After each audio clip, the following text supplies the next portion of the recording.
Would the makers of violent video games be responsible when a teen who plays the games crosses the line See, they drop clips and commits real violence in real life? Courts have said no. Don't tell that to Sabrina Steger. This isn't her garden. My baby. This is her daughter Casey's grave. And I saw my own little girl laying there. And you can't even imagine. There's no way to imagine what it's like to see your child laying lifeless on a stretcher. December 1st, 1997. As a group of students finished a prayer here at Heath High School in Paducah, Kentucky, 14-year-old Michael Carneal opened fire. He took out earplugs because he didn't want to hurt his hearing when he blew my baby's brains out. And he calmly took out his gun and started firing. And hit 8 out of 8. And hit 8 out of 8. He killed 3, including 15-year-old Casey. But it's almost unbelievable that a teen who'd only fired a real gun a few times could fire 8 shots and hit 8 different people in the upper torso or head, the so-called kill zone.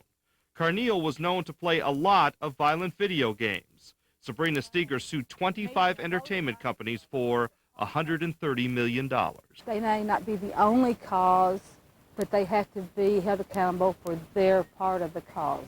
A federal judge dismissed Sabrina's lawsuit before it ever got to a jury, ruling that the video game manufacturers are not responsible for what the shooter did just inside those doors. The court reasoned that the manufacturers have no duty to foresee someone's criminal conduct, that in effect the fantasy video games are but one link in a long chain that made up the life of Michael Carneal. Courts are reluctant to say just because you're in the chain, therefore you're legally responsible.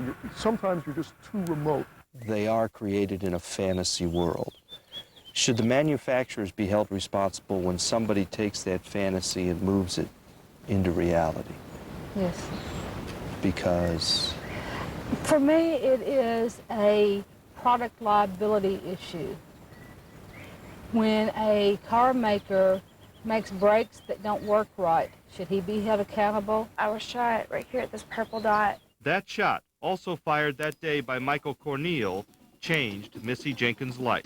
She's now paralyzed and believes video game makers have some responsibility. Some kids, don't know what to tell, how to tell what's real and what's not, and those games are dangerous because they give that child, ideas to take care of their problems like the video game is taken care of. The battle over violent video games has reached Capitol Hill, and the man leading the charge came within a few votes in Florida of being vice president.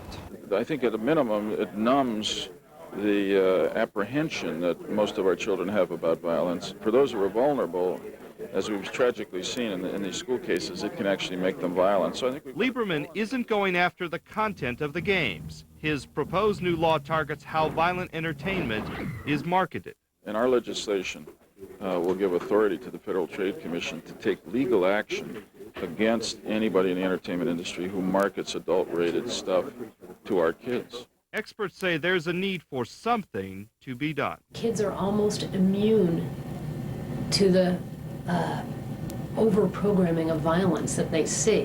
What that means is they haven't figured out that a bullet hurts. Indeed, people in Paducah say Michael Carneal thought he'd be allowed back at school the day after he killed 3 people.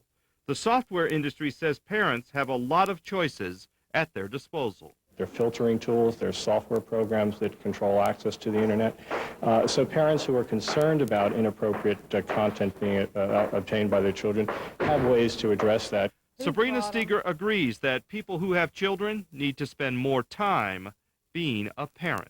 Now, some parents only spend 2 or 3 minutes a day talking to their kids. And a lot of times that's, you know, what time do I have to pick you up, go clean your room?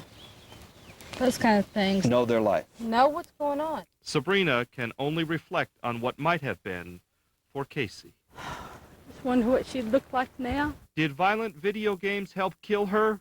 The court said no. You'll never convince her mother of that.